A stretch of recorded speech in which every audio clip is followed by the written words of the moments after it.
గత తెలంగాణ పాలనలో పోలీసులకి పెద్ద మచ్చ వచ్చేలా చేసింది గత ప్రభుత్వం అనేది మీకు తెలిసిన విషయమే.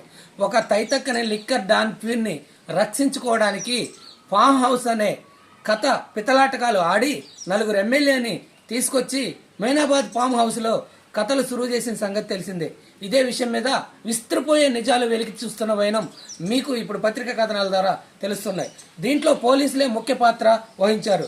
ఉదాహరణకి రాధాకృష్ణరావు, ప్రభాకర్ రావు, భుజంగరావు, తిరుపతన్న ఇలా అనేక మంది ఈ యొక్క డీసీపీ రాధాకృష్ణరావు ఆధ్వర్యంలో అనేక మంది ఫోన్ ట్యాపింగ్ పనులు చేసి కవితను రక్షించుకోవడానికి కేసీఆర్ ఆడిన నాటకం అంటూ వాళ్ళు బహిరంగంగానే వాళ్ళకు లేఖ విడుదల చేసి కోర్టు ఆధీనంలో ఒప్పుకున్నారంటూ అనేక పత్రికా కథనాలు చెప్తున్నాయి. ఈ విధంగా మునుగోడు, దుబ్బాక అదేవిధంగా హుజూరాబాద్ ఎన్నికల్లో కూడా ఈ ఫోన్ ట్యాగింగ్ ఉపయోగించుకున్నారనేది విశ్వసనీయ సమాచారం.